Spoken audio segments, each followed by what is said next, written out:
Pada Sunday Survey kemarin, ada yang sempat bertanya, Kavin percaya reinkarnasi nggak? Dan dalam pertanyaan itu, penanyanya sempat merujuk sedikit perihal ruh atau jiwa. Jadi menurut Kavin, sebaiknya Kavin menjelaskan dulu apa interpretasi Kavin terhadap konsep ruh atau jiwa. Jadi berdasarkan apa yang Kavin pelajari, dalam kepercayaan Abrahamik itu manusia terdiri dari 3 zat. Yang pertama ada jasad, atau raga, atau tubuh, atau badan, dan seterusnya. Selain jasad atau raga atau badan atau tubuh, manusia memiliki zat kedua, yaitu jiwa. Yang ketiga adalah ruh. Konsep ini terlihat jelas dalam kebudayaan atau bahasa lain. Banyak orang yang sering ketuker antara jiwa dan ruh atau soul dengan spirit, karena memang keduanya itu konsep yang cukup serupa, karena dua-duanya sama-sama imaterial. Satu-satunya hal yang fisikal dan dapat kita sentuh adalah body atau jasad.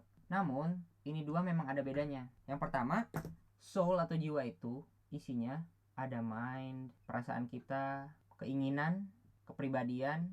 Beberapa orang mungkin mengetahui ini sebagai akal dan kalbu, tapi intinya soul itu mewadahi apa yang kita sebut sebagai self. Diri kita, identitas kita ada di sini, karakter kita terletak di sini, bahkan self awareness kita juga terletak di sini. Dan spirit mencakup life force. Nah, ini adalah frase yang mungkin cukup bisa mendefinisikan artinya dengan cukup baik. Jadi menurut Kavin, ruh itu adalah daya atau power yang membuat makhluk hidup, bisa bergerak. Karena memang kalau misalnya kita lihat kata dasarnya, mungkin sebaiknya kita bandingkan juga dengan bahasa-bahasa lain.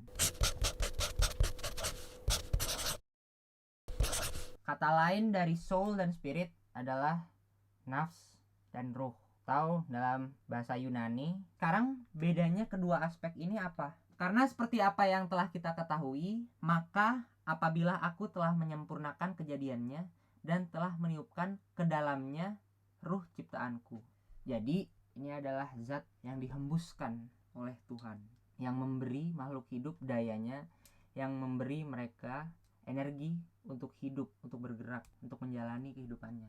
Jadi mungkin kata sifat yang cocok untuk ketiga aspek ini, yang pertama adalah physical, itu tubuh. Nah, kalau misalnya kita gambar petanya, di dalam suatu yang physical itu, di dalam tubuh kita ada yang psychic, mengarah kepada soul, dan di dalamnya ada beberapa interpretasi terhadap ini, tapi ada yang berkata bahwa ruh atau roh itu adalah hal yang menggabungkan soul dan body. Jadi bisa jadi ruh ini dapat bersemayam dimanapun di dalam diri manusia. Tapi yang pasti diri manusia mengandung sesuatu yang pneumatik. Kalau misalnya kita lihat secara linguistik, kedua ini mengarah ke udara atau nafas. Dapat kita lihat sendiri dari bahasa Arabiknya. Soul itu artinya nafas, sementara pneuma itu atau ruh itu artinya wind, angin. Jadi dapat dikatakan sesuatu yang terkandung di dalam nafas adalah angin kan. Jadi mungkin ketika kita lihat dari segi linguistiknya, kita bisa menentukan bahwa ini terkandung di dalam ini.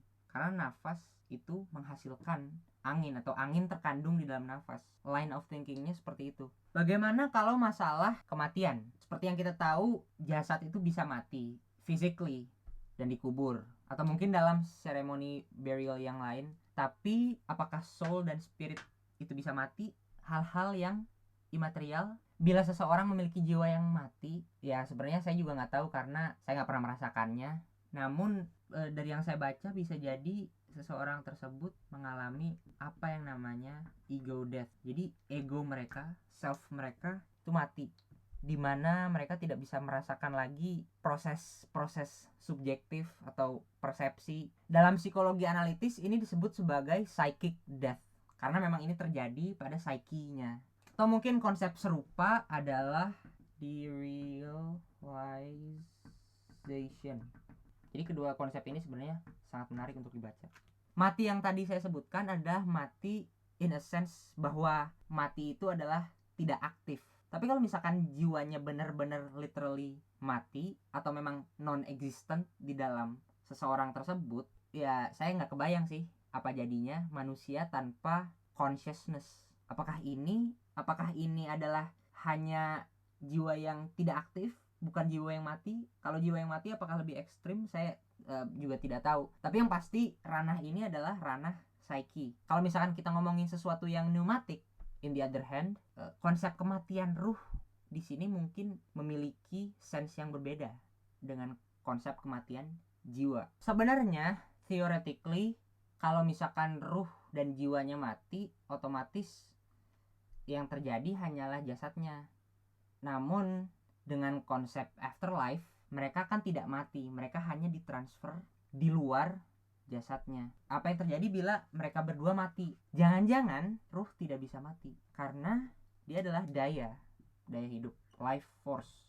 Pada dasarnya dia merupakan energi. Karena energi tidak bisa dimusnahkan, energi hanya bisa dirubah bentuknya dan dipindahkan.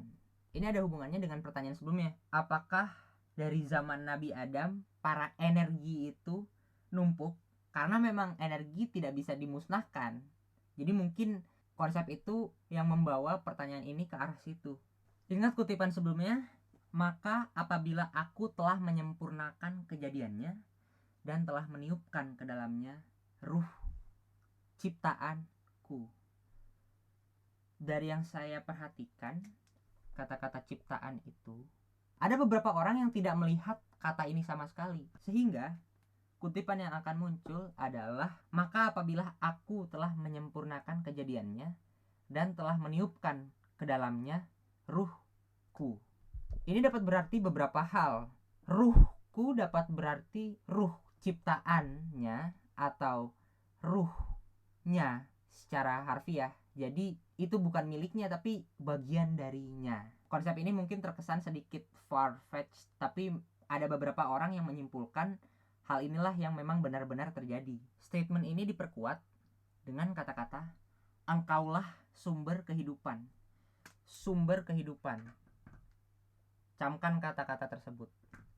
Jadi jangan-jangan ruh itu memang benar-benar bagian darinya. Jika benar, hal ini akan membuktikan bahwa ada hubungan yang lebih dalam antara manusia dengan sang pencipta. Tapi setelah semua itu, spekulasi ini akan terus berputar-putar. Karena sesungguhnya ruh itu termasuk urusan Tuhanku. Sedangkan kamu diberi pengetahuan hanya sedikit. Jadi setelah ini semua, kita telah mengetahui bahwa jasad itu adalah alat kita, kendaraan kita berurusan dengan hal-hal yang material. Jiwa adalah vessel kita untuk berurusan dengan hal-hal yang interpersonal dan intrapersonal. Sementara spirit itu jalan kita berurusan dengan sang pencipta. Horizontal, vertikal. Hablum minan nas, hablum minallah. Jadi ini tanggapan saya terhadap komentar ruh atau jiwa yang menurut saya sebenarnya ruh dan jiwa, karena telah kita pisahkan menjadi dua aspek yang berbeda, telah kita klasifikasi. Selanjutnya baru saya akan men-tackle pembahasan soal reinkarnasi. Sampai nanti.